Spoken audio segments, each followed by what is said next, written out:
আসসালামু আলাইকুম ওরহমতুল্লাহি ওবারাকাতুহু। প্রিয় বন্ধুরা, আশা করি আল্লাহ পাকের অশেষ মেহেরবানিতে আপনারা সকলে ভালো আছেন। আমার ভাইয়েরা, সমগ্র সৃষ্টির পেছনে সর্বশক্তিমান আল্লাহর কুদরত বিদ্যমান। আমাদের দেহে রুহ যেমন সক্রিয়, প্রত্যেক সৃষ্টির মধ্যে তেমনি সক্রিয় রয়েছেন মহান আল্লাহ। শক্তিশালী জিবরাইল থেকে ছোট একটি সৃষ্টিও আল্লাহর কুদরতের পরিচয় প্রদান করে। আরশ থেকে শুরু করে জমিনের প্রতিটি সৃষ্টিও মহান আল্লাহর প্রশংসা এবং গুণগান করে চলেছে। অথচ মানুষ মহান আল্লাহর প্রশংসার ক্ষেত্রে উদাসীন। কোরআনে কারিমে বলা হয়েছে, প্রতিটি জিনিস মহান আল্লাহর প্রশংসা করছে, কিন্তু তোমরা তাদের করা প্রশংসা বুঝতে পারো না। প্রতিটি জিনিস তোমার প্রতিপালকের সালাত এবং তাসবিহ পাঠ করে। অতঃপর তিনি আকাশের প্রতি মনোযোগী হন এবং পর্যায়ক্রমে 7টি আকাশ সৃষ্টি করেন। সব কিছুর মধ্যে আল্লাহর আদেশ কার্যকর রয়েছে। আল্লাহ যদি জমিন থেকে নিজের আদেশ প্রত্যাহার করে নেন, তাহলে জমিন ঘন্টায় 6000 মাইল বেগে সূর্যের দিকে চলতে থাকবে। সূর্য পৃথিবী থেকে 9,30,00,000 মাইল দূরে রয়েছে। জমিন কয়েক সপ্তাহে সূর্যের কাছে পৌঁছবে। সূর্যের কিরণ 3,00,000 মাইল বেগে বের হয়। সূর্যের উপরিভাগের উত্তাপ 12,000 ফারেনহাইট। সূর্যের ভেতরের উত্তাপের পরিমাণ 15 থেকে 27 মিলিয়ন। এই উত্তাপে আমেরিকা, রাশিয়ার মতো দেশ সূর্যের ভেতরে ঢুকে পড়ে যাবে। এই পৃথিবীতে প্রত্যেক জিনিসের মধ্যে আল্লাহর আদেশ কার্যকর রয়েছে। কোরআনে বলা হয়েছে, আল্লাহ তোমাদের জন্য সমুদ্র সৃষ্টি করেছেন এবং তোমাদের জন্য দিবস সৃষ্টি করেছেন। সূর্যের কথা বলছিলাম, সূর্যকে যদি আরও উত্তপ্ত করা হতো তাহলে আমাদের জন্য বিপদের কারণ হতো। যদি সূর্যকে শীতল করে দেয়া হতো তাহলে আমরা ধ্বংস হয়ে যেতাম। সূর্যকে উত্তপ্ত রাখার জন্য আল্লাহর জ্বালানির প্রয়োজন হয় না। আল্লাহর একটি আদেশে সূর্যে পরিক্রমণ করছে। সূর্য পৃথিবী থেকে 12 লাখ গুণ বড়। সূর্যের মজলুজি গতিবেগ হচ্ছে ঘন্টায় 6 লাখ মাইল। সূর্যের কোনো ইঞ্জিন নেই, কোনো জ্বালানি নেই, শুধুমাত্র আল্লাহর আদেশের কারণে সূর্য পরিচালিত হচ্ছে। আমার ভাইয়েরা, কালেমা আমাদের নিকট দাবি করে যে দুনিয়ার সব কিছু থেকে মনোযোগ সরিয়ে আমরা শুধুমাত্র মহান আল্লাহর প্রতি মনোযোগী হব। কালেমা শুধু মুখে উচ্চারণ করাই যথেষ্ট নয়। আবু জাহেল যদি জানত যারা কালেমা পাঠ করেছে তারা ভবিষ্যতে সুন্দর জীবন কাটাবে, সফল হবে, তাহলে সেও কালেমা পড়ত। কিন্তু সে দেখছিল কালেমা পড়লে সমাজের নেতৃত্ব কর্তৃত্ব হাতছাড়া হয়ে যাচ্ছে, সব কিছু চলে যাচ্ছে। আবু জাহেল বুঝতে পারেনি অদেখা আল্লাহর শক্তি, তার কুদরতের ক্ষমতা কত অসাধারণ। অন্তর যদি ঈমানের আলোয় আলোকিত না হয় তাহলে মানুষ নিজের সব কিছু উৎসর্গ করতে প্রস্তুত হতে পারে না। অতীতের সকল নবীর দাবি ছিল এটাই যে মহান আল্লাহকে মানতে হবে। নিজেদের ইচ্ছা আকাঙ্ক্ষা আল্লাহর আদেশ নিষেধের সামনে সমর্পণ করতে হবে। আল্লাহ বিশ্বজগৎ সৃষ্টি করেছেন, তিনি মানুষকে জীবিকা দান করেন। সব কিছুর ভাণ্ডার তার নিকটে রয়েছে। বাতাস, পানি তার সৃষ্টি। সূর্য তার আদেশে আলো বিকিরণ করে। সমুদ্র আল্লাহর আদেশে চলে। আকাশের মেঘ আল্লাহর আদেশে পরিচালিত হয়। মেঘ থেকে বৃষ্টি আল্লাহর আদেশে বর্ষিত হয়। মাটি থেকে ফসল আল্লাহর আদেশে উৎপন্ন হয়। আল্লাহর আদেশে ছোট বীজ থেকে বড় গাছ তৈরি হয়। ফুলের সুবাস, ফলের স্বাদ মহান আল্লাহর সৃষ্টি। বিশ্বের সকল সৃষ্টিকে আল্লাহ জীবিকা দিয়ে থাকেন। আকাশ জমিনের যিনি স্রষ্টা এবং পালনকর্তা, তিনি জিবরাইল, মিকাইল, ইসরাফিল, আজরাইলের স্রষ্টা। তোমরা সৃষ্টির সেরা জীব মানুষ, তোমরা আল্লাহর আদেশ মেনে চলো। তোমাদের অর্থ উপার্জনে আল্লাহর দেয়া সীমারেখা অনুসরণ করো। আল্লাহ কোরআনে বলেছেন, ফাতাওয়াক্কাল আলাল্লাহ, তোমরা আল্লাহর উপর ভরসা করো। সেই সত্তার উপর নির্ভর করো, ভরসা করো, যিনি চিরঞ্জীব, যিনি কখনো মৃত্যুবরণ করবেন না। তিনি অন্যদের মৃত্যু দান করেন কিন্তু নিজে অমর, তার মৃত্যু নেই। অন্যদের খাওয়ান, নিজে খান না। অন্যদের ঘুমের ব্যবস্থা করেন, নিজে ঘুমান না। তিনি ধনী, তিনি কারো মুখাপেক্ষী নন। তিনি সৃষ্টি করেছেন, তাকে কেউই সৃষ্টি করেনি। তিনি বিজয়ী, কখনো তিনি পরাজিত হন না। তিনি অন্যকে সাহায্য করেন, তার সাহায্যের প্রয়োজন নেই। তিনি মহাপরাক্রমশালী, মহাশক্তিশালী। আল্লাহর পবিত্রতা বর্ণনা করো, তার তাসবিহ পাঠ করো। মহান এবং পরাক্রমশালী আল্লাহর উপরে ভরসা করো। আমার রহমত আমার গজবের চেয়ে অগ্রসর। সবসময় আল্লাহর প্রতি অনুগত থাকো। নিজেদের ব্যক্তিগত জীবনে, পারিবারিক জীবনে, সামাজিক জীবনে আল্লাহর আনুগত্য করার জন্য আদেশ দেয়া হয়েছে। মনে রাখতে হবে, আমাদের সফলতা এবং ব্যর্থতার মাপকাঠি টাকা পয়সা নয়। আমাদের সফলতার মাপকাঠি হচ্ছে আমাদের আমল বা কাজ। শুরুতে তিনি, শেষেও তিনি। একসময় বিশ্বে কিছুই ছিল না। সে সময় আল্লাহর আরশ ছিল পানির ওপরে। মহান আল্লাহ একাই ছিলেন, অন্য কিছুই ছিল না। তারপর তিনি একে একে সব কিছু সৃষ্টি করেছেন। শুরুতে যিনি ছিলেন, শেষেও তিনিই থাকবেন। তিনি ব্যতীত অন্য কিছুই ছিল না, থাকবে না। তারপর আল্লাহ বিশ্বজগৎ সৃষ্টি করেছেন। কোরআনে সূরা দাহরে বলা হয়েছে, হাল আতা আলাল ইনসানি হিনুম মিনাদ দাহরি লাম ইয়াকুন শাইআম মাযকুরা। মানুষের উপরে এমন এক সময় অতিবাহিত হয়েছিল যখন সে উল্লেখযোগ্য কিছুই ছিল না। হে মানুষ, সেই সময়ের কথা স্মরণ করো যখন কেউ ছিল না, কিছু ছিল না। আকাশ ছিল না, জমিন ছিল না, তোমাদের কারো অস্তিত্বই ছিল না। ইন্না রাব্বাকুমুল্লাহুল্লাযী খালাকাস সামাওয়াতি ওয়াল আরদি ফি সিত্তাতি আইয়ামিন সুম্মা ইসতাওয়া আলাল আরশ। তারপর তোমাদের প্রতিপালক আল্লাহ 6 দিনে আকাশ জমিন সৃষ্টি করেছেন। সৃষ্টির পর তিনি আরশে আজিমে সমাসীন হয়েছেন। তারপর সূর্য এবং চাঁদকে সৃষ্টি জগতের অনুগত করে দিয়েছেন। তৃতীয় পর্যায়ে আল্লাহ সকল ফেরেশতাকে সৃষ্টি করেছেন। নূর দ্বারা ফেরেশতাদের সৃষ্টি করেছেন।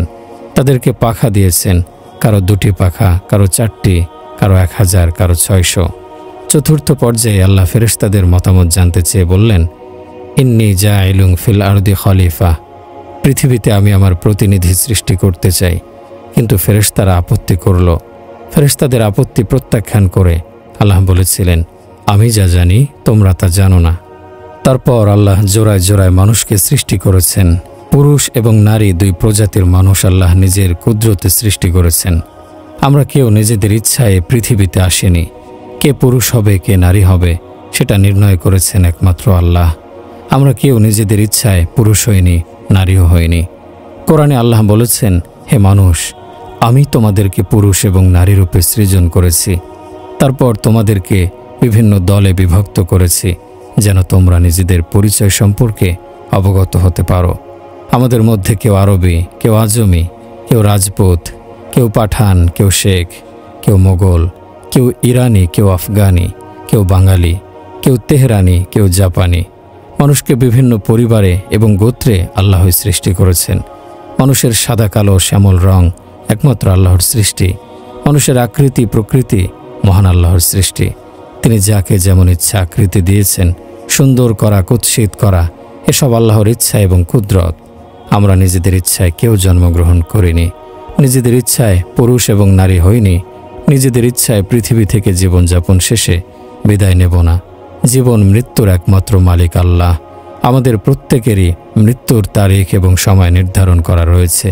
সেই নির্দিষ্ট সময়ে মৃত্যু আসবে। কুল্লু নাফসিন যায়িকাতুল মাউত। প্রত্যেক প্রাণীকে মৃত্যুর স্বাদ গ্রহণ করতে হবে। এখানে পুরুষ এবং নারীর মধ্যে পার্থক্য করা হয়নি, বরং বলা হয়েছে প্রত্যেক প্রাণীকে মৃত্যুর স্বাদ গ্রহণ করতে হবে। প্রাণীর মধ্যে শুধু মানুষ নয়, বরং অন্য সব জীবজন্তু অন্তর্ভুক্ত রয়েছে। জন্ম এবং মৃত্যুর ওপরে কারো নিয়ন্ত্রণ নেই আল্লাহ ব্যতীত। জন্মের পরে মৃত্যু পর্যন্ত কিছু সময় মানুষকে পৃথিবীতে বসবাসের জন্য সময় দেয়া হয়েছে। এই জীবনযাপনের মধ্যে আল্লাহ যাচাই করে নেবেন কারা তার অনুগত্য করে আর কারা তার নাফরমানি করে, অবাধ্যতা করে। আল্লাহ যদি ইচ্ছা করতেন তাহলে কোনো পুরুষ কোনো নারী অবাধ্য হতো না, নাফরমান হতো না। আল্লাহ যদি চাইতেন তাহলে কেউ অবাধ্য হতো না, কাফের হতো না। কিন্তু আল্লাহ তা চাননি।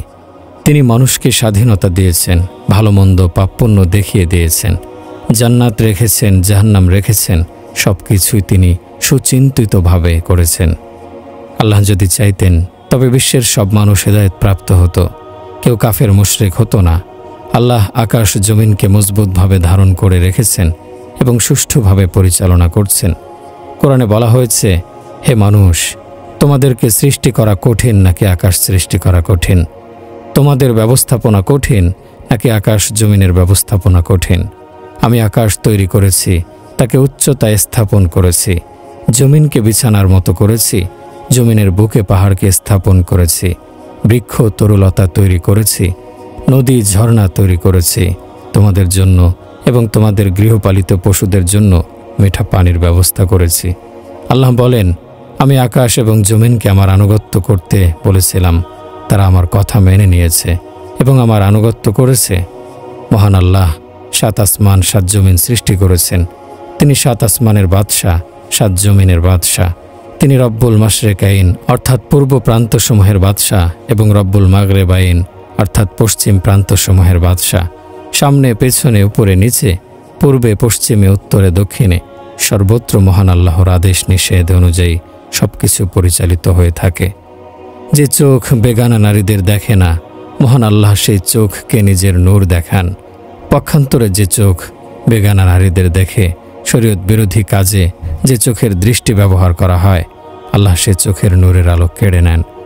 যে কান গান শোনে না, সেই কানে আল্লাহ নিষ্প্রাণ জিনিসের করা আল্লাহর জিকিরের ধ্বনি শোনান। গান কানের শ্রবণ শক্তিকে প্রভাবিত করে।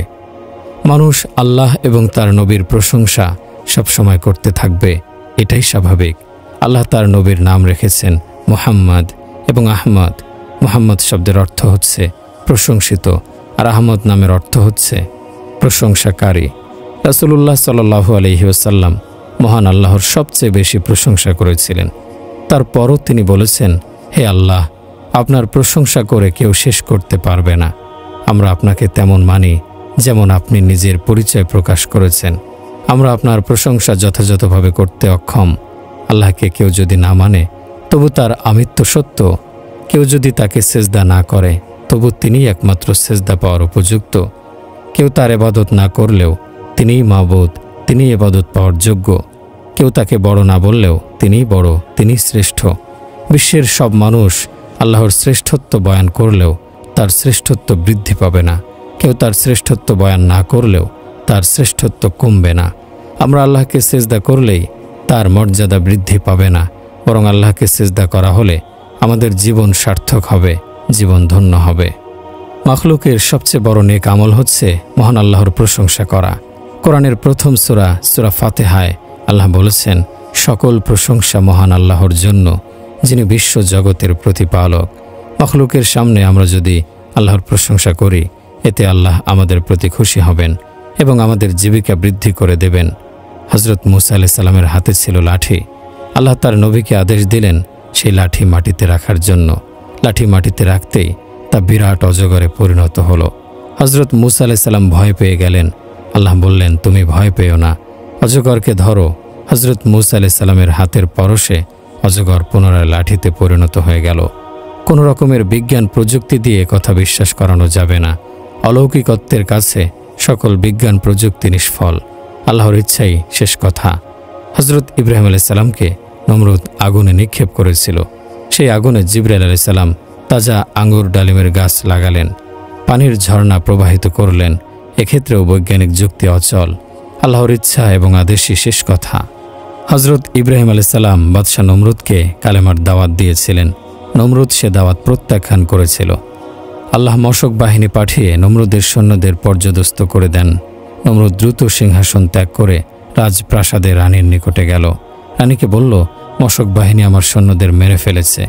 একটি খোড়া মশা রাজপ্রাসাদে প্রবেশ করে নমরুদের মাথার ওপর ভন ভন করতে লাগল। নমরুদ তার স্ত্রীকে দেখিয়ে বলল, এই মশার মতো ছিল আমার সৈন্যদের হত্যাকারী মশক বাহিনী। হঠাৎ খোড়া মশা নমরুদের নাক দিয়ে প্রবেশ করে তার মস্তিষ্কে পৌঁছে গেল।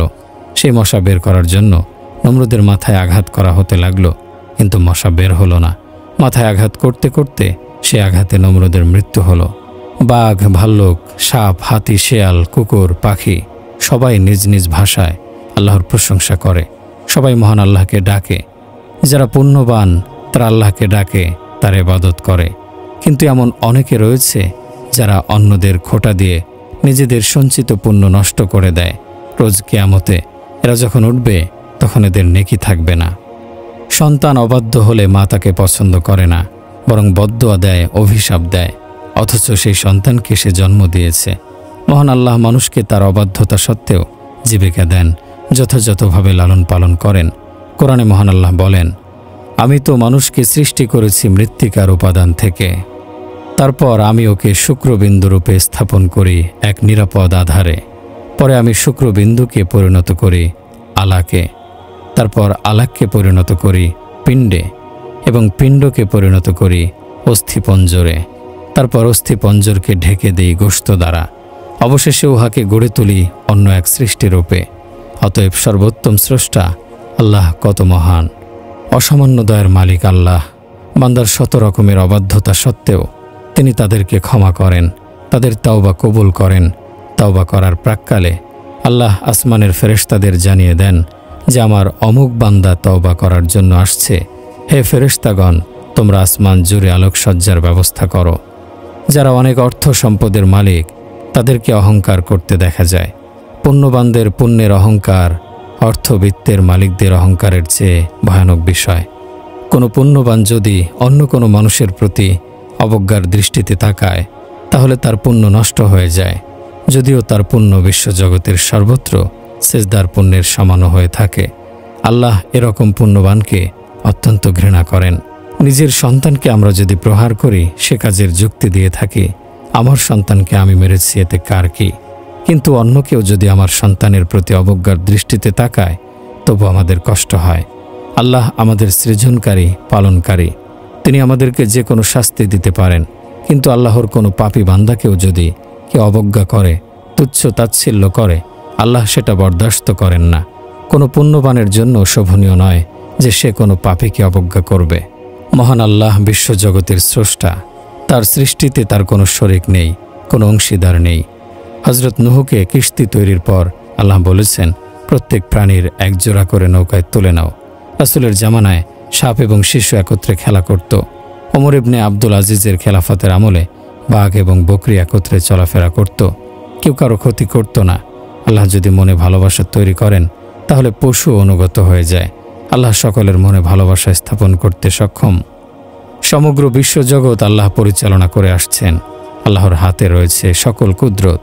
আল্লাহ যদি আমাদের অবস্থা বিগড়ে দেন, কেউ সেটা ঠিক করতে পারবে না। দুনিয়া হচ্ছে দারুল আসবাব। আল্লাহ সরাসরিও সব কিছু করতে পারেন। পূর্ববর্তীকালের লোকেরা অনেক শক্তিশালী ছিল। তারা প্রাপ্তবয়স্ক হতো 300 বছর বয়সে। তারা 800-900 বছর আয়ু লাভ করত। সে সময় একজন নারীর এক পুত্র সন্তান 300 বছর আয়ু পেয়ে মৃত্যুবরণ করেছিল। সন্তানের মৃত্যুর পর মা কেঁদে কেঁদে বলেছিল, হায়, তুমি তো কিছুই খেতে পারোনি, কিছু পান করতে পারোনি। কোরআনে সেই জাতি সম্পর্কে বলা হয়েছে, লাম ইয়াখলুকু মিসলুহা ফিল বিলাদ। তাদের মতো করে অন্য কোনো জাতি সৃষ্টি করা হয়নি। কুফরির কারণে এত শক্তিশালী লোকদেরও আল্লাহ ধ্বংস করে দিয়েছেন। 7 রাত 8 দিনের তুফান তাদেরকে ধ্বংস করে দিয়েছিল। কোরআনে বলা হয়েছে 7 রাত এবং 8 দিনে তাদেরকে ধ্বংস করে দেয়া হয়। ফেরাউনের বিরাট বাহিনী হজরত মূসা আলাইহিস সালামকে পিছু নিয়েছিল। তারপর নীল নদে তাদের সবার সলিল সমাধি হয়েছিল। হজরত আমির মুয়াবিয়া রাদিয়াল্লাহু আনহুর শাসনামলে রোম সম্রাট কাইজার তাকে একখানি চিঠি লিখেছিল। চিঠির বক্তব্য ছিল, তোমাদের নবী যদি সত্য হয়ে থাকে, তাহলে একটি প্রশ্নের জবাব দাও। প্রশ্নটি হচ্ছে, সূর্যের আলো শুধু একবার পড়েছিল এমন জায়গার নাম বলো। চিঠি পাওয়ার পর আমির মুয়াবিয়া রাদিয়াল্লাহু আনহু সাহাবী আব্দুল্লাহ ইবনে আব্বাস রাদিয়াল্লাহু আনহুকে ডেকে পাঠালেন। তাকে প্রশ্ন করার পর তিনি বললেন, নীল নদের তলদেশে সূর্যের আলো শুধু একবার পড়েছিল। হজরত মূসা আলাইহিস সালামকে পাকড়াও করার জন্য ফেরাউন ও তার সৈন্যরা যখন নবীকে অনুসরণ করেছিল, সে সময় আল্লাহর আদেশে নীল নদে রাস্তা হয়ে গিয়েছিল। শুকনো সেই রাস্তায় সূর্যের কিরণ পড়েছিল। পরবর্তীকালে নদীর 2 দিক থেকে পানি এসে সেই রাস্তা মুছে যায়। মহান আল্লাহ কাফেরদের অতীতে সরাসরি শাস্তি দিয়েছেন। একজন ফেরেশতা এসে চিৎকার দিয়েছিল, তারপর আকাশ থেকে পাথর বৃষ্টি হলো। যেসব কাফেরের মাথার উপরে পাথর পড়েছিল, সেসব পাথরে নির্দিষ্ট কাফেরের নাম লেখা ছিল। যার নাম লেখা ছিল, সেই পাথরে সেই কাফেরই নিহত হয়েছিল। এছাড়া আল্লাহ জমিনকে উপরে উঠিয়ে উল্টো করে নিচে নিক্ষেপ করেও বহু কাফেরকে ধ্বংস করে দিয়েছেন। সেই এলাকায় সেখানের পাহাড়কেও উল্টো মনে হয়েছিল। ভয়াবহ শব্দে সেই জায়গায় 30 মাইল এলাকা ধসে গিয়েছিল। এক সময়ে 40 বছর যাবৎ আল্লাহ বনী ইসরায়েলের 6 লাখ মানুষকে একটি ময়দানে রেখে জীবিকা দিয়েছিলেন। সকাল বিকেল তাদের নিকট আকাশ থেকে খাবার আসত। এক বর্ণনায় রয়েছে, প্রত্যেকের জন্য একটি করে পাখি আসত। তারা সে পাখি জবাই করে পাখির গোশত আহার করত। কোরআনে বনী ইসরায়েলের খাদ্য হিসেবে মান্না সালোয়ার কথা উল্লেখ করা হয়েছে। মিষ্টি জাতীয় জিনিস খেতে তাদের ইচ্ছে হয়েছিল। সে সময় আকাশ থেকে এক রকমের সাদা রস কুয়াশার মতো মাটিতে জমা হতো। সেসব ছিল মিঠা। সেসব তুলে তারা খেত। অন্ধকারে তাদের সামনে আলোর মশাল আসত। গরমের সময় মেঘ দিয়ে তাদের ছায়া দেয়া হতো। 40 বছর যাবৎ সে ময়দানে আল্লাহ তাদেরকে সকাল বিকেল গায়েবী ভাণ্ডার থেকে খাদ্য দিয়ে পালন করেছিলেন। হজরত মরিয়ম আলাইসাল্লামকে আল্লাহ পুত্র সন্তান দিয়েছেন, অথচ মরিয়মকে কোনো পুরুষ স্পর্শ করেনি। হজরত ইউনুস আলাইসাল্লামকে আল্লাহ 40 দিন মাছের পেটে রেখেছিলেন। তারপর অক্ষত অবস্থায় নদী তীরে তাকে মাছের পেট থেকে বের করে দিলেন। হজরত ইব্রাহিম আলাইসাল্লাম পুত্র ইসমাইলের গলায় ছুরি চালালেন, অথচ ইসমাইলের একটি পশমও কাটা গেল না। পক্ষান্তরে জবাই হয়ে গেল একটি দুম্বা। ইসমাইলের গলায় চালানো ছুরি দুম্বাকে কাটল। যুগে যুগে মহান আল্লাহ এরকমের বহু কুদরত তার বান্দাদের দেখিয়েছেন। আল্লাহর কুদরতের কথা চিন্তা করলে অবাক না হয়ে পারা যায় না। হজরত মুসা আলাইহিস সালাম আল্লাহকে একবার বললেন, হে আল্লাহ, আসমান জমিন যদি আপনার অনুগত্য না করে তাহলে আপনি কি করবেন? আল্লাহ বললেন, যদি ওরকম হয় তাহলে আমি আমার সৃষ্টি পশুদের একটিকে আদেশ দিতাম যেন 7 আকাশ 7 জমিনকে গিলে ফেলে। এ কথা শুনে মুসা আলাইহিস সালাম বললেন, সেই পশু কোথায় থাকে? আল্লাহ বললেন, সেই পশু আমার একটি চারণভূমিতে বিচরণ করে। মুসা আলাইহিস সালাম বললেন, সেই চারণভূমি কোথায়? আল্লাহ বললেন, সেই চারণভূমি আমার জ্ঞানের মধ্যে রয়েছে। হে মুসা, তোমাকে আমি যে জ্ঞান দিয়েছি সেই জ্ঞান আমার জ্ঞানের তুলনায় খুবই সামান্য, অতি ক্ষুদ্র। হে আমার ভাইয়েরা, মানব জীবনের পরিধি হচ্ছে কিছু সকাল সন্ধ্যার সমষ্টি। মৃত্যুর মাধ্যমে জীবনের অবসান হবে, জীবনের পরিসমাপ্তি হবে। মৃত্যুর পরে মৃত্যু আর থাকবে না। মৃত্যুকেও আল্লাহ মেরে ফেলবেন। বিশ্বজগতের বর্তমান রূপ ধ্বংস হয়ে যাবে। ঘড়ির টিকটিক শব্দ আপনা আপনি বন্ধ হয়ে যাবে। আমার ভাইরা, চিন্তা করলেই বুঝতে পারবেন পৃথিবীর সব জিনিসের মধ্যেই মহান আল্লাহর অস্তিত্বের প্রমাণ রয়েছে। আমাদের নিজেদের অস্তিত্বের কথা চিন্তা করলেই আমরা মহান আল্লাহর অস্তিত্ব, তার কুদরত অনুভব করতে পারি। আরও চিন্তা করলে আমরা বুঝতে পারব শুধু পানাহারের জন্য এবং আরাম করে ঘুমানোর জন্য আমাদেরকে সৃষ্টি করা হয়নি। আমাদের সৃষ্টির মূলে অবশ্যই বিশেষ উদ্দেশ্য বিদ্যমান। কোরআনে বলা হয়েছে, মা খালাকনাস সামাওয়াতি ওয়াল আরদি ওয়া মা বাইনাহুমা আইনাইন। আসমান জমিন এবং এই দুয়ের মাঝে যা কিছু রয়েছে এসব কিছু কিরাচ্ছলে সৃষ্টি করা হয়নি। কোরআনে আরও বলা হয়েছে, আফা হাসিবতুম আন্নামা খালাকনাকুম আবাসা। তোমরা কি মনে করেছ তোমাদেরকে অহেতুক সৃষ্টি করা হয়েছে? সকালে ঘুম থেকে উঠে নাস্তা তৈরি করা, সন্তানদের স্কুলে পৌঁছে দেয়া, স্বামীকে দোকানে বা অফিসে পাঠানো, ঘরদুয়ার পরিষ্কার করা, হাঁড়ি থালা বাসন পরিষ্কার করা, তারপর দুপুরের খাবার তৈরি করা, তারপর খাওয়া শেষে কিছুক্ষণ বিশ্রাম নেয়া, বিশ্রামের পরে বিকেলের এবং রাতের খাবার তৈরি করা, রাতে কিছুক্ষণ টেলিভিশন দেখা, তারপর ঘুমিয়ে পড়া। এই যে দৈনন্দিন কাজের রুটিন, এসব উদ্দেশ্যে কি মানুষকে আল্লাহ সৃষ্টি করেছেন? এর বাইরে কি মানুষ সৃষ্টির অন্য কোনো উদ্দেশ্য নেই? আছে, অবশ্যই আছে। একবার মক্কায় কাবার হেরেমে 2 জন কাফের বসে কথা বলছিল। এটা বদর যুদ্ধের পরের ঘটনা। সাফওয়ান ইবনে উমাইয়া উমাইর ইবনে ওয়াহাবকে বলল, বদর যুদ্ধে আমাদের অনেক নেতা নিহত হয়েছে। তাদের আসলে বেঁচে থাকার স্বাদই নষ্ট হয়ে গেছে। উমাইর বলল, যদি আমার ছোট ছোট সন্তান না থাকতো এবং অনেক দিনার ঋণী না হতাম তাহলে মদিনায় গিয়ে আমি মুহাম্মদের মাথা কেটে ফেলতাম। সাফওয়ান ইবনে উমাইয়া বলল, তোমার ঋণ পরিশোধের দায়িত্ব আমি নিলাম। তোমার ছোট ছোট সন্তানদের ভরণ পোষণের দায়িত্ব আমি নেব। তুমি কাজ সম্পন্ন করে আরবের লোকদের চক্ষু শীতল করে দাও। উমাইর ইবনে ওয়াহাব নিজের তলোয়ারে বিষ মাখিয়ে মদিনায় রওনা হলো। মসজিদে নববীর কাছে উট বসিয়ে উট থেকে নামল। মক্কা থেকে দুর্বৃত্তের আগমনে হযরত ওমর রাদিয়াল্লাহু আনহু উদ্বিগ্ন হলেন।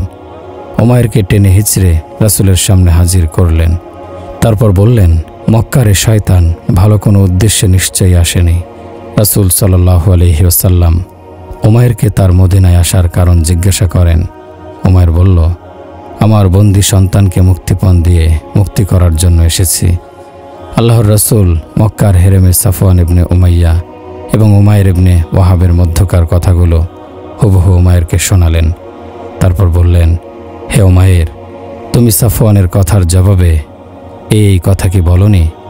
উমাইর ইবনে ওয়াহাব সঙ্গে সঙ্গে পাঠ করল, আশহাদু আল্লা ইলাহা ইল্লাল্লাহু মুহাম্মাদুর রাসূলুল্লাহ, আমি সাক্ষ্য দিতেছি আল্লাহ ছাড়া কোনো মাবুদ নেই এবং আপনি আল্লাহর রাসূল। মহান আল্লাহকে হযরত মূসা আলাইহিস সালাম একদিন বললেন, হে আল্লাহ, যদি আসমান জমিন আপনার বিরুদ্ধে চলে যায় তখন আপনি কি করবেন? আল্লাহ বললেন, আমি এমন একটি জানোয়ার ওদের উপর লেলিয়ে দেব যে জানোয়ার ওদেরকে গিলে ফেলবে। 7 আসমান 7 জমিনের দৈর্ঘ্য প্রস্থ কত সেটা আল্লাহ ব্যতীত কেউ জানে না। ওই 2 সৃষ্টিকে যে জানোয়ার গিলে ফেলতে পারে সেই জানোয়ার কত বড় হবে চিন্তাই করা যায় না। আরশ কাঁধে নিয়ে 8 জন ফেরেশতা দাঁড়িয়ে আছে। ওই সকল ফেরেশতার প্রত্যেকের কানের লতি থেকে ঘাড়ের দূরত্ব 700 বছরের পথের দূরত্ব সমান। ওদের দেহ কত বড় হতে পারে এবং যিনি ওদের সৃষ্টি করেছেন তিনি কত বড়, এসব চিন্তাই করা যায় না। আমার ভাইয়েরা, আমাদের দুর্ভাগ্য হচ্ছে আমরা এখনো মহান আল্লাহকে চিনতে পারিনি। আমরা দুনিয়ার জমিন নিয়ে গবেষণা করি, মেঘ নিয়ে বাতাস নিয়ে গবেষণা করি, লোহা সোনা রূপা তামা পিতল চিনেছি, কৃষিকাজ করতে জানি, অথচ মহান আল্লাহকে চিনতে পারিনি। আল্লাহর সঙ্গে সম্পর্ক স্থাপন করতে সক্ষম হয়নি। আল্লাহর প্রেরিত সকল নবীদের আগমনের প্রকৃত উদ্দেশ্য ছিল বান্দার সঙ্গে আল্লাহর সম্পর্ক স্থাপন। নবীদের আগমন মানুষকে ব্যবসা বাণিজ্য দেখানোর জন্য ছিল না। রাষ্ট্র পরিচালনার জন্য নবীদের দুনিয়ায় আগমন ঘটেনি, বরং নবীগণ বান্দাদের সঙ্গে আল্লাহর সম্পর্ক স্থাপনের উদ্দেশ্যে এসেছিলেন। আল্লাহ পরম পবিত্র, তিনি সর্বশক্তিমান, তবু তিনি অপবিত্র নোংরামিতে ভরা মানুষের নিকট অনুগত্যের দাবি করেন। আল্লাহ বলেন, হে বনি আদম, আমি তোমাকে ভালোবাসি। কত বড় কথা!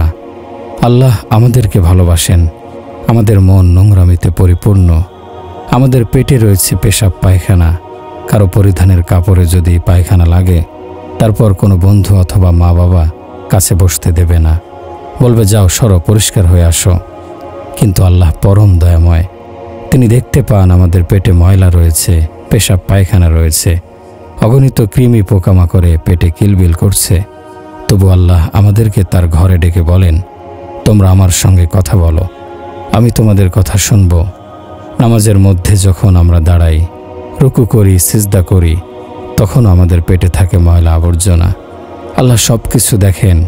আমাদের দেহে রয়েছে চামড়ার পর্দা। আল্লাহ পর্দার ভেতরের সব কিছু দেখতে পান। তার সামনে কোনো আড়াল নেই। আমাদের দেহাভ্যন্তরে নোংরামি সত্ত্বেও আল্লাহ আমাদেরকে ভালোবাসেন। আল্লাহ বলেন, আসো আমার সামনে এসে দাঁড়াও, আমার সঙ্গে কথা বলো, আমি তোমাদের কথা শুনব। আমার ভাইয়েরা, যে ব্যক্তি মহান আল্লাহকে খুশি করে, সন্তুষ্টি করে, সে সফলকাম। সে যদি পরাজিত হয়, সে যদি গরিব নিঃস্ব হয়, তবু সে সফলকাম। বিজয়ী হলেও সফলকাম। সে ধনী হোক, বিখ্যাত হোক, বিত্তবান হোক, যত কিছু হোক, সে সফলকাম হবে আল্লাহকে ভালোবেসে। যদি আল্লাহকে নারাজ করে তবে সে ব্যর্থ হয়ে যাবে। কোরআনে মানুষের মঞ্জিলে মকসুদের কথা জানানো হয়েছে। আমাদের জীবনের সফলতা ব্যর্থতার কথা কোরআনে বিস্তারিত বলা হয়েছে। যারা আল্লাহর দেয়া বিধান মেনে চলে না, তারা জীবনের সফলতা অর্জনে সক্ষম হয় না। মৃত্যুর পরে তারা খালি হাতে আল্লাহর সামনে উপস্থিত হয়। আল্লাহকে সন্তুষ্ট করে যদি আমরা জান্নাতে পৌঁছতে পারি, তাহলে আমাদের জীবনে সফলতা আসবে। আল্লাহ যদি নারাজ হন, অসন্তুষ্ট হন, তাহলে অবধারিতভাবে জাহান্নামে যেতে হবে। এতে আমাদের জীবন ব্যর্থ হয়ে যাবে। রাসূলে পাকের হাদিসে রয়েছে, রোজ কিয়ামতে আল্লাহ এমন একজন লোককে তার সামনে হাজির করতে আদেশ দেবেন, যে লোক জীবনভর দুঃখ কষ্ট ভোগ করেছে। তারপর একজন ফেরেশতাকে বলা হবে, তাকে বেহেশত দেখিয়ে নিয়ে আসো। লোকটিকে বেহেশত দেখিয়ে আনার পর আল্লাহ তাকে বলবেন, তুমি তো দুনিয়ার জীবনে অনেক দুঃখ কষ্ট ভোগ করেছ, তাই না? লোকটি বলবে, এ কথা ঠিক নয় হে মহান আল্লাহ, আমি তো সবসময় সুখ শান্তি এবং আনন্দেই জীবন কাটিয়েছি। দুঃখ কষ্ট কখনো আমাকে স্পর্শ করেনি। বেহেশতের মালিকানা তখনও তাকে দেয়া হয়নি। তার মাথায় মুকুট পরানো হয়নি। হুরের সঙ্গে বিয়ে দেয়া হয়নি। নানা রকম খাদ্য পানীয়ের স্বাদ সে পায়নি। বেহেশত দেখেই অতীতের সব দুঃখ কষ্ট সে ভুলে গেছে। তারপর আল্লাহর আদেশে এমন একজন লোককে হাজির করা হবে, যে লোক দুনিয়ায় জন্মের পর থেকে সুখের সাগরে ভেসেছিল। দুঃখ কষ্ট কখনো তার ধারের কাছে আসেনি। আল্লাহ একজন ফেরেশতাকে আদেশ দেবেন, ওকে দোজখ দেখিয়ে আনো। দোজখ দেখিয়ে আনার পর আল্লাহ লোকটিকে বলবেন, তুমি তো দুনিয়ার জীবনে অনেক সুখ ভোগ করেছ। লোকটি বলবে, হে আল্লাহ, আপনার ইজ্জতের পরাক্রমের শপথ করে বলছি, দুনিয়ার জীবনে আমি কখনো সুখের মুখ দেখিনি। হযরত আবু বকর সিদ্দিক রাদিয়াল্লাহু আনহু বয়ান করার সময় বলতেন, সেই দুঃখ কষ্ট বিপদ মুসিবত কিছুই নয় যার পরিণামে বেহেশত পাওয়া যায়, সেই সুখ আনন্দ কিছুই নয় যার পরিণামে জাহান্নামে যেতে হয়। রাসূলুল্লাহ সাল্লাল্লাহু আলাইহি ওয়াসাল্লাম বলেছেন, মনে রেখো, সব রকমের সম্মান মর্যাদা সফলতা সুখ শান্তি আনন্দের স্থান হচ্ছে বেহেশত। মনে রেখো, সব রকমের দুঃখ কষ্ট বিপদ মুসিবতের স্থান হচ্ছে দোজখ। আমার ভাইয়েরা, আমাদের সবাইকে মঞ্জিলে পৌঁছতে হবে। সেই মঞ্জিল সফলতার নাকি ব্যর্থতার মৃত্যুকালে প্রমাণ পাওয়া যাবে। মহান আল্লাহ অতি দয়ালু। যারা আল্লাহর আদেশ নিষেধ মেনে চলে তারা সঠিক মঞ্জিলে পৌঁছতে পারে। যারা সঠিক মঞ্জিলে যাওয়ার সিদ্ধান্ত নেয় তারা রাতেই সফর করতে শুরু করে। দূরের যাত্রীরা রাতেই পথে বেরিয়ে পড়ে। আপনাদেরকে একটি হাদিস শোনাচ্ছি। হযরত ঈসা আলাইহিস সালাম তার সাথীদের সঙ্গে নিয়ে কোথাও যাচ্ছিলেন। পথে একজন লোক তাদের দেখতে পেল।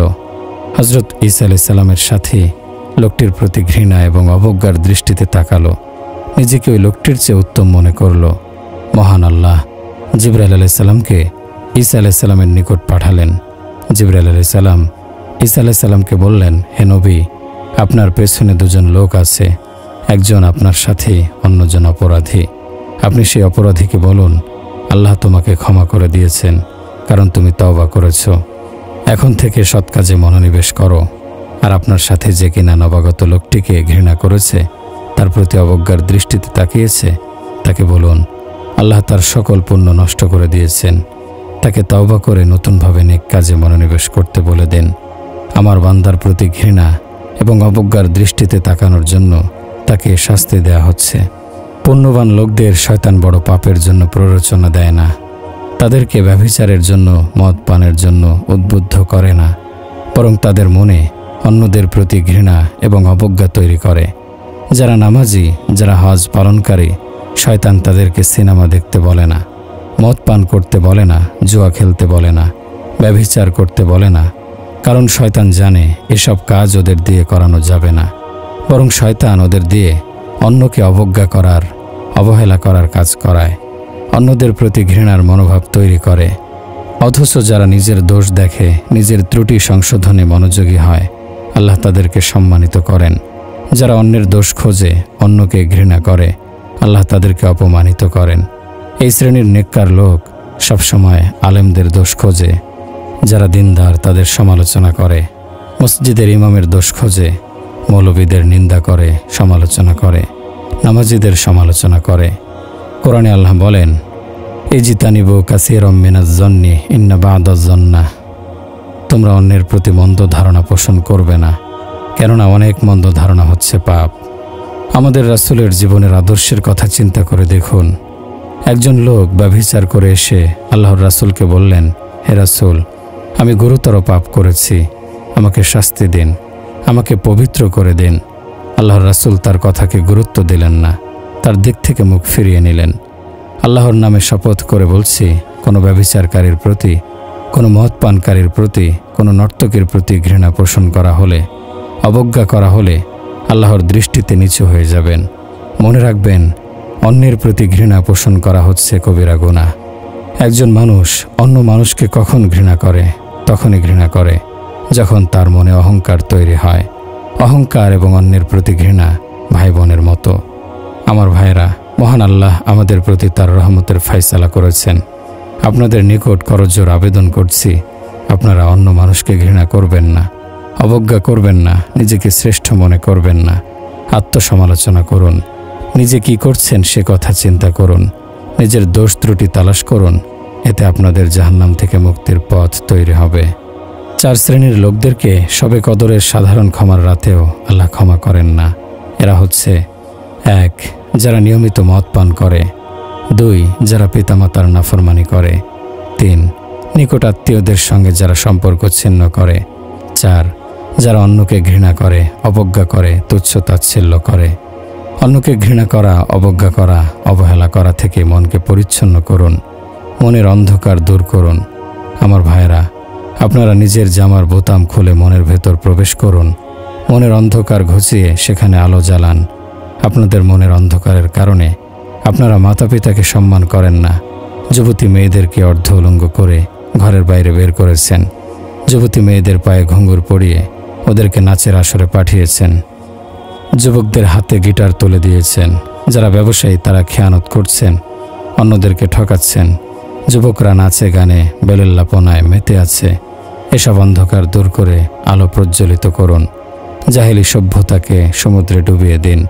পাশ্চাত্যের অনুসরণ থেকে দূরে সরে আসুন। নিজেকে উন্নত মনে করার, শ্রেষ্ঠ মনে করার আগুনে নিজেদের শুভ বুদ্ধি জ্বলে পুড়ে ছারখার হয়ে যাচ্ছে। আমার ভাইরা, আসুন আমরা তওবা করি, আল্লাহর দরবারে কাঁদি। তওবা ব্যতীত আল্লাহর অসন্তুষ্টি দূর করা যাবে না। আল্লাহর পায়ে সেজদা করে আল্লাহর নিকট ক্ষমা চান। অশ্রু বিসর্জন করুন। আল্লাহর নিকট না কেঁদে ক্ষমা পাওয়া যাবে না। উম্মতে মুহাম্মাদি বর্তমানে ধ্বংসের দ্বার প্রান্তে এসে দাঁড়িয়েছে। আল্লাহর ওয়াস্তে আপনারা চোখ খুলুন। বিপদের ঘণ্টা বেজে চলেছে। আকাশের অধিপতিকে তওবার মাধ্যমে সন্তুষ্ট করুন। মাথা নত করুন। ভাইরা আমার, এখন ঘরে বসে থাকার সময় নয়। ব্যবসা বাণিজ্যে নিশ্চিন্তে মনোযোগী হওয়ার সময় নয়। নগ্ন নাচগান বন্ধ করুন। মদ পান বন্ধ করুন। মাতা পিতার অপমান করবেন না। ব্যবসা বাণিজ্যে সুদের কারবার বন্ধ করুন। পাশ্চাত্য সভ্যতার অন্ধ অনুকরণে আমরা কোথায় চলেছি ভেবে দেখুন। আমার সম্মানিত ভাইয়েরা, মহান আল্লাহর জ্ঞান পরিপূর্ণ, মানুষের জ্ঞান অপূর্ণ, অসম্পূর্ণ। আল্লাহ সব কিছু শোনেন এবং সব কিছু একই সঙ্গে বোঝেন। সব মানুষের কথা একই সঙ্গে আল্লাহ শুনতে পারেন, বুঝতে পারেন। অথচ একাধিক ব্যক্তি একই সঙ্গে কথা বললে আমরা কারো কথাই বুঝতে পারবো না। আমি আপনাদের সামনে কথা বলছি, আপনারা সবাই যদি আমার মতোই কথা বলতে থাকেন তাহলে কি হবে? হট্টগোল এবং বিশৃঙ্খলা হবে। মানুষের বুদ্ধি অপরিপক্ক। নির্দিষ্ট সীমার বাইরে মানুষ চিন্তা করতে পারে না। মানুষের চিন্তার যেখানে শেষ, মহান আল্লাহর চিন্তা সেখানে শুরু। ক্রোধের সময় মানুষের চিন্তা থেমে যায়। দুশ্চিন্তা বা দুর্ঘটনার সময় মানুষের চিন্তা থেমে যায়। প্রতিশোধ নেয়ার সময় মানুষের চিন্তা থেমে যায়। অনেক বেশি আনন্দের সময় মানুষ চিন্তা করতে পারে না। বার্ধক্যে উপনীত হওয়ার পর মানুষের চিন্তা থেমে যায়। নিজেকে পণ্ডিত এবং জ্ঞানী মনে করা মানুষও বার্ধক্যে উপনীত হলে অকর্মণ্য হয়ে যায়। সে সময় মানুষ শিশুর মতো হয়ে যায়। এসব কথায় প্রমাণিত হয় মানুষের বিবেক বুদ্ধি অপরিপক্ক এবং কাঁচা। কোরআনে আল্লাহ বলেন, আল্লাহু আখরাজাকুম মিন বুতুনি উম্মাহাতিকুম লা তা'লামুনা শাইআ ওয়া জা'আলা লাকুমুস সামআ ওয়াল আবসারা ওয়াল আফইদা লাআল্লাকুম তাশকুরুন। আল্লাহ তোমাদেরকে মায়ের পেট থেকে যখন বের করেছিলেন সে সময় তোমরা কিছুই জানতে না।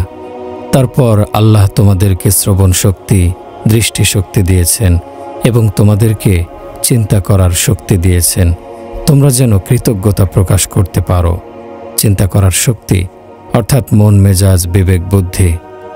অর্থাৎ আল্লাহ এটাই বলেছেন যে তোমরা মূর্খ ছিলে, আমি তোমাদেরকে বিবেক বুদ্ধি দিয়েছি, তোমাদেরকে চোখ দিয়েছি, কান দিয়েছি, যেন তোমরা শুকর করতে পারো, আমার কৃতজ্ঞতা প্রকাশ করতে পারো।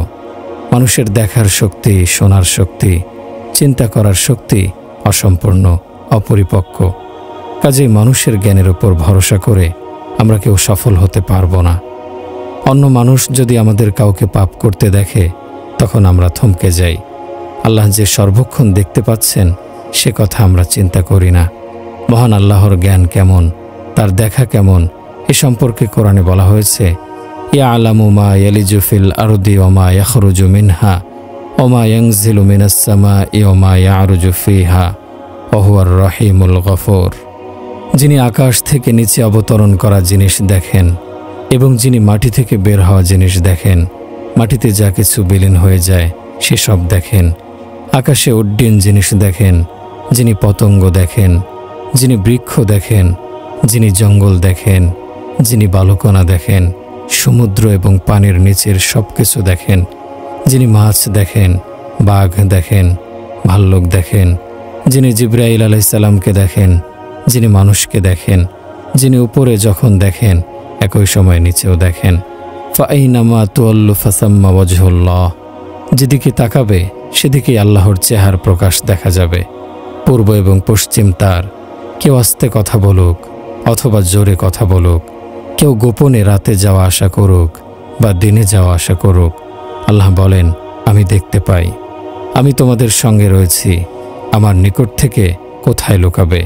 তোমরা যখন কোথাও 5 জন বসে কথা বলো, তখন আমি 6ষ্ঠ জন হিসেবে তোমাদের মধ্যে থাকি। তোমাদের সংখ্যা কম হোক বা বেশি হোক, আমি তোমাদের সঙ্গে থাকি। তোমরা আমাকে ছেড়ে কোথায় পালাবে? আমরা তো যতক্ষণ জেগে থাকি ততক্ষণ দেখতে পাই, কিন্তু আমরা যখন ঘুমিয়ে থাকি তখনও আল্লাহ দেখেন, কেননা তার তন্দ্রাও নেই, নিদ্রাও নেই। তিনি কোনো বিষয়ে অমনোযোগী নন, উদাসীন নন। সরিষার কণার একাংশও তিনি দেখতে পান। যার প্রতি আল্লাহ সন্তুষ্ট বুঝতে হবে তার ঈমান পরিপূর্ণ। আমার ভাই ও বন্ধুগণ, বর্তমানে ঈমান শিক্ষা করাকে মুসলমানরা কোনো কাজই মনে করে না। আলিফে আনার, বাতে বকরি, সিতে ক্যাট আর এ র্যাট শেখানো হয়। এরকম শিক্ষার পরিণামে রুটি রুজির ব্যবস্থা করা হয়। শিশুদের কোরআনের শব্দ লেখানো হয়, শব্দের পেছনে পরিশ্রম করা হয়। অথচ ঈমানের একটি হাকিকত আছে, তাকওয়ার একটি হাকিকত আছে। দোকানের কাছে ভস্মামির কারখানা, মালিকের কাছে কিছুই নেই শব্দগুলো ব্যতীত। অথচ শব্দ দিয়ে কোনো দুর্গ জয় করা যায় না, শব্দ দিয়ে যুদ্ধ জয় করা যায় না। হাকিকত হচ্ছে আসল জিনিস। যে ঈমান আমাদেরকে মহান আল্লাহর প্রিয় করবে, জান্নাতের উত্তরাধিকারী করবে, আল্লাহর দ্বীনের স্বেচ্ছাসেবক করবে, সেই ঈমান আমাদের কাছে নেই। অন্তরে ঈমান প্রবেশ করানো হচ্ছে আমাদের কাজ। আগে ছিল এটা নবীদের কাজ। উম্মতে মুহাম্মাদীকে এ কাজের জন্য নিয়োগ করা হয়েছে। চাকরি ব্যবসা হচ্ছে দ্বিতীয় স্থানে। প্রথম কাজ হচ্ছে অন্তরে আল্লাহর ভালোবাসা স্থাপন করা, আল্লাহর জাতি সিফাতের প্রতি বিশ্বাস অন্তরে স্থাপন করা। রাসূলুল্লাহ সাল্লাল্লাহু আলাইহি ওয়াসাল্লাম বলেছেন, অন্তর যখন ঈমানের নূর প্রবেশ করে তখন বক্ষ প্রসারিত হবে। পর্যায়ক্রমিক পরিশ্রমের মাধ্যমে এটা সম্ভব হবে। ঈমানের নূর যাদের অন্তরে প্রবেশ করবে, তারা দুনিয়ায় বসে জান্নাতের দৃশ্য দেখতে পাবে, জাহান্নাম দেখতে পাবে। 18 বছর বয়সের যুবক হারেসা রাসূল সাল্লাল্লাহু আলাইহি সাল্লামের নিকটে এলো। রাসূল সাল্লাল্লাহু আলাইহি ওয়াসাল্লাম তাকে প্রশ্ন করলেন, কিভাবে রাত কাটিয়েছ? হারেসা বলল, সত্যিকার মুমিন হিসেবে রাত্রি যাপন করেছি। রাসূল বললেন, তোমার বক্তব্যের সমর্থনে যুক্তি দেখাও। হারেসা বললেন, হে রাসূল, আমার নফস দুনিয়ার লজ্জত থেকে মুখ ফিরিয়ে নিয়েছে। আমি জান্নাতীদের আনন্দ করতে দেখেছি, দোজখীদের দেখেছি তারা কুকুরের মতো জিভ বের করে হাঁফাচ্ছে আর চিৎকার দিচ্ছে। রাসূল বললেন, ওহে যুবক, যার অন্তরকে আল্লাহ ঈমানের নূরে আলোকিত করেছেন তাকে আঁকড়ে ধরে রাখবে। একটা ঘটনা মনে পড়ে গেল। সাহাবী আবু রায়হানা রাদিয়াল্লাহু আনহু সফর থেকে ঘরে ফিরেছেন। স্ত্রী অপেক্ষা করছেন স্বামী শুতে আসবেন। স্বামীর সঙ্গ না পাওয়া স্ত্রী স্বামীকে কাছে পেতে উদ্গ্রীব। স্বামী বললেন, একটু অপেক্ষা করো, 2 রাকাত নামাজ আদায় করে নিচ্ছি। এ কথা বলে স্বামী আবু রায়হানা নামাজে দাঁড়ালেন। ফজরের আজান শোনা গেল এলাকার মসজিদে। স্ত্রী স্বামীকে বললেন, সারা রাত আমাকে আপনি বসিয়ে রাখলেন। স্বামী বললেন, নামাজের নিয়ত করে দাঁড়ানোর পর আমার সামনে জান্নাত জাহান্নামের দৃশ্যাবলী ভেসে উঠল। তোমার কথা, আশেপাশের অন্য কিছুই আমার মনে পড়েনি। সাহাবাদের ঘর আমাদের ঘরের মতো প্রশস্ত ছিল না। স্বামী এক কক্ষে, স্ত্রী অন্য কক্ষে এমন ছিল না। স্ত্রী স্বামীর কাছে বসেছিলেন, তবু স্বামী নামাজে দাঁড়িয়ে স্ত্রীকে ভুলে গিয়েছিলেন। রাসূলুল্লাহ সাল্লাল্লাহু আলাইহি ওয়াসাল্লাম বলেছেন, জান্নাতের মদের শেষ চুমুকে যে স্বাদ পাওয়া যাবে, সেই স্বাদ হবে প্রথম চুমুকের চেয়ে আলাদা। প্রত্যেক চুমুকে স্বাদ বৃদ্ধি পাবে। দুনিয়ায় কোনো জিনিস চাওয়ার পর সেই জিনিস পাওয়ার পরে আর আগ্রহ থাকে না, কিন্তু জান্নাতে এমন হবে না, বরং একই জিনিসের স্বাদ বৃদ্ধি পেতে থাকবে। ভাইরা আমার, জান্নাত পাওয়ার জন্য আমাদেরকে পরিশ্রম করতে হবে। অন্তরকে পরিবর্তন করার মতো পরিশ্রম করতে হবে, চিন্তাধারা বদলাতে হবে। নবী মুহাম্মদ মুস্তাফা সাল্লাল্লাহু আলাইহি ওয়াসাল্লাম বিশ্বের সকল মানুষের হেদায়েতের জন্য এসেছিলেন। সফলতার বার্তা নিয়ে এসেছিলেন, শান্তির বার্তা নিয়ে এসেছিলেন, ভালোবাসার বার্তা নিয়ে এসেছিলেন, জান্নাতের পথ দেখাতে এসেছিলেন, দোজখ থেকে মানুষকে রক্ষা করতে এসেছিলেন। আল্লাহর নবী ওফাতের পরে সেই কাজের দায়িত্ব উম্মতের উপর অর্পিত। এই কাজ করা হলে আল্লাহর সন্তুষ্টি পাওয়া যাবে, সফলতার দরজা খুলে যাবে, মৃত্যুর পরে জান্নাতের দরজা খুলে যাবে। ভাইরা আমার, আমাদের কাজে, আমাদের চিন্তায় পরিবর্তন আনতে হবে। চাকুরি, ব্যবসা, রাজ্য শাসন, কৃষিকাজ করার আগে আমাদেরকে আল্লাহ এবং তার রাসূলের আনুগত্য করতে হবে। আনুগত্যের হক আদায় করতে হবে। কালেমা পাঠ করার পর কালেমা বাস্তবায়নের পরিশ্রম করতে হবে। কোরআনে আল্লাহ বলেছেন, হে বস্ত্রাচ্ছাদিত, ওঠো আর সতর্ক করো এবং তোমার প্রতিপালকের শ্রেষ্ঠত্ব ঘোষণা করো। তোমার পরিচ্ছদ পবিত্র রাখো, পৌত্তলিকতা পরিহার করে চলো, অধিক পাওয়ার আশায় দান করবে না এবং তোমার প্রতিপালকের উদ্দেশ্যে ধৈর্য ধারণ করো। এসব ছিল আল্লাহর রাসূলের প্রতিদিনের কাজ। তিনি হাল চাষ করতেন না, দোকান চালাতেন না, সারাদিন দিনের দাওয়াত দিতেন, আল্লাহর শ্রেষ্ঠত্ব বর্ণনা করতেন। অবসর সময়ে দাওয়াতের কাজ করব, এরকম বলা জায়েজ নয়। কেউ যদি এরকম বলে তাহলে সে রাসূলের মেহনতকে ঠাট্টা করে, 1,24,000 নবীর আদর্শকে উপেক্ষা করে। কোরআনে আল্লাহ আদেশ দিয়েছেন মানুষকে সতর্ক করার জন্য এবং আল্লাহর শ্রেষ্ঠত্ব বর্ণনা করার জন্য। মহান আল্লাহ কোরআনের অন্য এক সূরার শুরুতে বলেছেন, হে বস্ত্রাবৃত, রাত্রি জাগরণ করো কিছু অংশ ব্যতীত। অর্ধরাত্রি কিংবা তদপেক্ষা অল্প অথবা তদপেক্ষা বেশি, আর কোরআন আবৃত্তি করো ধীরে ধীরে ও সুস্পষ্টভাবে। আমি তোমার প্রতি অবতীর্ণ করেছি গুরুভার বাণী। অবশ্য দলনে রাত্রিকালের উত্থান প্রবলতর এবং বাক্যস্করণে সঠিক। দিবাভাগে তোমার জন্য রয়েছে দীর্ঘ কর্মব্যস্ততা। ভাইরা আমার, মাওলানা আহমদ ইউসুফ বলেছেন, তোমরা যদি আল্লাহর নামের প্রচার করো তাহলে আল্লাহ তোমাদেরকে লালন পালন করবেন। আল্লাহর শ্রেষ্ঠত্ব ঘোষণা করতে হবে মানুষের নিকট, কেননা আল্লাহ জমিন ও আসমানের বাদশাহ, সকল প্রশংসায় আল্লাহর জন্য নিবেদিত। আমার ভাইরা, আমাদের জীবনযাপন কেমন? আমরা চাকুরি করি, ব্যবসা করি, আরও কত কিছু করি। এসব কাজ হচ্ছে আমাদের প্রয়োজন, কিন্তু আমাদের আসল কাজ হচ্ছে আল্লাহর শ্রেষ্ঠত্ব মানুষের নিকট বর্ণনা করা, রাতে কোরআন পাঠ করা। হাদিসে রয়েছে, মানুষ যখন মেসওয়াক করে, ওযু করে, তারপর কোরআন পাঠ করে, ফেরেশতাগণ গভীর আগ্রহের সঙ্গে সে কোরআন পাঠ শ্রবণ করে। তারা বলে, আরও পড়ো, আরও পড়ো, তোমার প্রতিপালক তোমার পাঠ শুনছেন। আমরা রাতে ঘুমিয়ে কাটাই, দিনে দুনিয়াবি কাজে ব্যস্ত থাকি। যারা তাহাজ্জুদ নামাজ আদায় করবে তাদের কবরে অন্ধকার থাকবে না, তাদের কবর আলোকিত হবে। আমরা তো ঠিকমতো ফরজ নামাজই আদায় করি না, অথচ আল্লাহ বলেছেন, দিনে আমার শ্রেষ্ঠত্ব বর্ণনা করতে থাকো আর রাতে আমাকে সেজদা করো, আমার সঙ্গে কথা বলো। ভাইরা আমার, আমাদের আসল কাজ হচ্ছে আল্লাহর সামনে নত হওয়া এবং দিনে আল্লাহর শ্রেষ্ঠত্ব ঘোষণা করা। আল্লাহ ঘোষণা করেছেন, জমিন আসমান ছোট, আমি বড়, চাঁদ সূর্য ছোট, আমি বড়, দুনিয়ার সব কাজ ছোট, আমি বড়। সব কিছু ছেড়ে আমার দিকে আসো এবং আমার শ্রেষ্ঠত্ব বর্ণনা করো। হে আমার বান্দা, তোমরা যখন জমিনে সিজদা করো তখন আমার পায়ে সিজদা করো। এটা কত বড় সম্মানের কথা। দিনের কাজে পরিশ্রম করার পর বলতে হবে, এ কাজের পারিশ্রমিক আমি আল্লাহর নিকট থেকে নেব।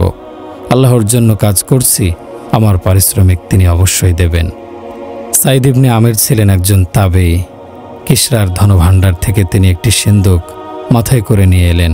সেই সিন্দুক খুলে দেখা গেল মূল্যবান হীরা, জহরত এবং অন্যান্য অলঙ্কার। নাইম ইবনে মাকরান রাদিয়াল্লাহু আনহু ছিলেন সেনাপতি। তিনি সাইদকে জিজ্ঞাসা করেন, এই সিন্দুক থেকে তুমি কিছু নাওনি? সাইদ বললেন, যদি আল্লাহর ভয় না থাকতো তাহলে সিন্দুক আপনার সামনে আনতাম না।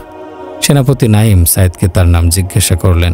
সাইদ বললেন, আল্লাহর সন্তুষ্টির জন্য এই কাজ করেছি, তিনি আমার নাম জানেন। এ কথা বলে দ্রুত সে স্থান থেকে চলে গেলেন।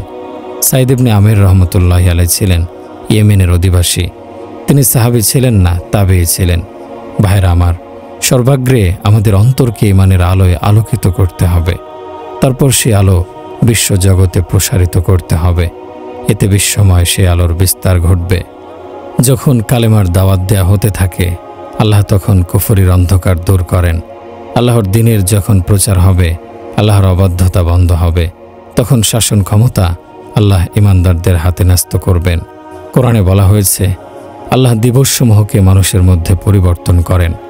হযরত আলী রাদিয়াল্লাহু আনহু একবার স্বপ্নে দেখে রাসূল সাল্লাল্লাহু আলাইহি সাল্লামকে বললেন, হে আল্লাহর রাসূল, ইরাকিরা আমাকে ভীষণ কষ্ট দিচ্ছে, তারা আমার সঙ্গে বিশ্বাসঘাতকতা করছে। রাসূলুল্লাহ সাল্লাল্লাহু আলাইহি সাল্লাম জামাত আলীকে বললেন, ওদের জন্য বদদুয়া করো। হযরত আলী রাদিয়াল্লাহু আনহু বললেন, হে আল্লাহ, ইরাকিদের ওপর একজন অত্যাচারী শাসক চাপিয়ে দিন আর আমাকে আপনার নিকট ডেকে নিন। তারপর ইরাকের শাসন ক্ষমতায় অধিষ্ঠিত হল হাজ্জাজ ইবনে ইউসুফ। বসরা কুফায় এই অত্যাচারী শাসকের শাসন ক্ষমতা চলতে থাকল। একবার হাজ্জাজ সকালে ঘুম থেকে উঠে একটি কাগজ পেল। সেখানে লেখা ছিল, তুমি অত্যাচারী, তুমি হত্যাকারী, তুমি নিষ্ঠুর, নৃশংস। সেই কাগজ উল্টে অপর পিঠে দেখা গেল লেখা রয়েছে, তোমাদের আমল যেমন হবে তোমাদের শাসকও তেমন হবে। আব্বাসীয় খলিফা মামুনুর রশিদকে একজন লোক বলেছিল, আপনি কেমন খলিফা হয়েছেন? জাকজমক, বিলাসিতা, আড়ম্বরের মধ্যে জীবনযাপন করছেন, অথচ হযরত ওমর রাদিয়াল্লাহু আনহু কত চমৎকার খলিফা ছিলেন। মামুনুর রশিদ লোকটিকে বললেন, ওমরের সময়ে তার প্রজাদের মধ্যে ছিলেন আবু হুরায়রার মতো লোক। তুমি আগে আবু হুরায়রার মতো হও, তারপর আমি ওমরের মতো হব। আমি যদি ওমরের মতো হয়ে যাই আর তোমাদের জুলুম অত্যাচার বর্তমানের মতো চলতে থাকে, তাহলে তোমরাই খেলাফত পরিচালনা করতে দেবে না, আমাকে পাগল আখ্যা দিয়ে বের করে দেবে। আগে তোমরা পরিবর্তন হও, তারপর আমার মধ্যে পরিবর্তন দেখতে পাবে। আমাদের নিজেদের অস্তিত্ব দিয়ে প্রথমে পরিশ্রম করতে হবে। লোকেরা সমালোচনা করে যে সরকার সঠিক নয়, আমরা ভালো হব কি করে? ভাইরা, ঈমানের কথা প্রচার করুন, ফয়সালার ভার আল্লাহর ওপর ন্যস্ত করুন। অবশ্যই আল্লাহ মিথ্যা এবং বাতিলকে ধ্বংস করে দেবেন, তবে মিথ্যা এবং বাতিলের মূলোৎপাটনের জন্য আত্মত্যাগের প্রয়োজন রয়েছে। মাওলানা মুহাম্মদ ইলিয়াস রহমতুল্লাহি আলাইহি বলেন, হাসরের দিন আল্লাহর রাসূল হাউজে কাউসারের নিয়ন্ত্রক থাকবেন। তিনি বলবেন, আমার উম্মতের মধ্যে তারা কোথায় যারা কঠিন সময়ে দিনের মেহনত করেছিল? আজ আমি তাদেরকে খুঁজে খুঁজে নিজের হাতে পানি পান করাবো। তাদেরকে মতির মেম্বরে বসানো হবে, তাদের কোনো হিসাব নেওয়া হবে না। হযরত জাকারিয়া আলাইহিস সালাম এবং হযরত ইয়াহিয়া আলাইহিস সালাম ছিলেন পিতা পুত্র, দুজনই আল্লাহর নবী ছিলেন। কোরআনে আল্লাহ ইয়া জাকারিয়া ইয়া ইয়াহিয়া নামে তাদের সম্বোধন করেছেন।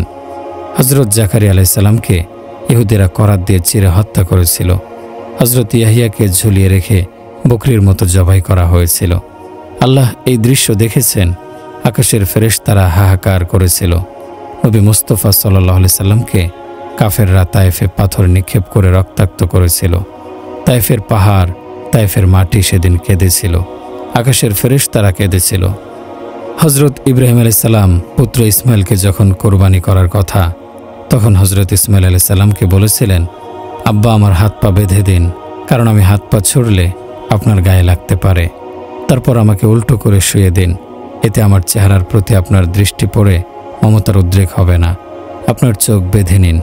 হযরত ইব্রাহিম আলাইহিস সালাম পুত্রের কথা শুনে তার হাত পা বাঁধলেন।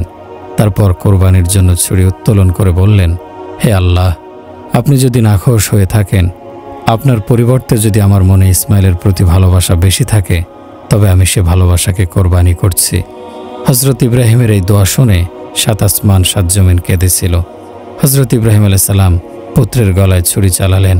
তারপর দেখা গেল ইসমাইল অক্ষত অবস্থায় পাশে দাঁড়িয়ে আছেন। একটি জান্নাতি দুম্বা ইসমাইলের পরিবর্তে জবাই হয়েছে। বর্তমান বস্তুবাদের যুগে ঈমানের জন্য পরিশ্রম করা ফরজ। ছোট শিশুর হাতে টাকা দিয়ে পরে ফেরত নেয়ার চেষ্টা করুন, সেই দেবে না। এটা পরিবেশের ফল, পরিবেশের প্রভাব। আবহাওয়া ঠান্ডা বা গরম হলে বড় ছোট নারী পুরুষ সবাই অনুভব করতে পারে। হযরত ঈসা আলাইহিস সালাম বলেছেন, কোনো মানুষের মনে যদি জবের দানার সমপরিমাণ ঈমান থাকে, তবে সে পানির উপর দিয়ে হেঁটে যেতে পারবে, পানি তাকে ডুবাবে না। হযরত মূসা আলাইহিস সালামের জন্ম ঠেকাতে ফেরাউনের পুরো প্রশাসন সক্রিয় ছিল। 1 বছর সকল ছেলে শিশুদের হত্যা করা হচ্ছিল, 1 বছর বাদ দেওয়া হচ্ছিল। যে বছর ছেলে শিশুদের হত্যার ঘটনা ঘটেনি, সে বছর হযরত মূসার ভাই হারুন আলাইহিস সালাম জন্মগ্রহণ করেন। যে বছর ছেলে শিশুদের হত্যা করা হচ্ছিল, আল্লাহর ইচ্ছায় সে বছর হযরত মূসা আলাইহিস সালাম জন্মগ্রহণ করেন। ফেরাউনের ষড়যন্ত্রের মোকাবেলায় আল্লাহর ইচ্ছা এবং কৌশল সফল হয়েছিল। আল্লাহ ফেরাউনের চোখের সামনেই হযরত মূসা আলাইহিস সালামকে লালন পালন করিয়ে তার কুদরতের শ্রেষ্ঠ প্রকাশ ঘটিয়েছেন। কোরআনে এ সম্পর্কে বিস্তারিত বিবরণ দেয়া হয়েছে। কোরআনে বলা হয়েছে, হে মূসার মা, তুমি তোমার সন্তানকে দুধ পান করাও, যখন ভয় করবে তখন তাকে সিন্ধুকে ভরে দেবে, তুমি ভয় করবে না, চিন্তা করবে না, আমি তাকে তোমার কোলে ফিরিয়ে দেব, তারপর সে রাসূল হবে। ফেরাউনের প্রশাসন মূসা আলাইহিস সালামের জন্ম ঠেকাতে বেরিয়েছিল। আল্লাহ নিজের কুদরতে মূসা আলাইহিস সালামকে দুনিয়ায় এনেছেন, তারপর সিন্ধুকে করে নদীতে ভাসিয়ে দেওয়ার ব্যবস্থা করেছেন। সিন্ধুক নির্মাতা কাঠমিস্ত্রির মনে সন্দেহ দেখা দিয়েছিল। সে ফেরাউনের নিকট গিয়ে তার সন্দেহের কথা জানানোর সিদ্ধান্ত নেয়, কিন্তু ফেরাউনের সামনে যাওয়ার পর সে বোবা হয়ে যায়। ইশারা করতে থাকে, ফেরাউন তাকে পাগল আখ্যা দিয়ে বের করে দেয়। পরে আরও দুবার সে ফেরাউনের নিকট সিন্ধুক তৈরি এবং সন্দেহের কথা জানানোর চেষ্টা করে, কিন্তু সেই দুইবারও সে বোবা হয়ে যায়। তৃতীয়বারও পাগল আখ্যা দিয়ে বের করে দেওয়ার পর ফেরাউন জানিয়ে দেয়, যদি চতুর্থবার সে আমার সামনে আসার জন্য চেষ্টা করে তাহলে তার শিরোচ্ছেদ করবে। ফেরাউনের সামনে গিয়ে বোবা হয়ে যেত যে কাঠমিস্ত্রি, সে বাইরে বের হয়ে স্বাভাবিকভাবে কথা বলতে পারত। ফেরাউন বনী ইসরায়েল ছাড়াও নিজের সম্প্রদায়ের লোকদের প্রতিও সদয় ছিল। ন্যায়পরায়ণতা ছিল তার চারিত্রিক বৈশিষ্ট্য।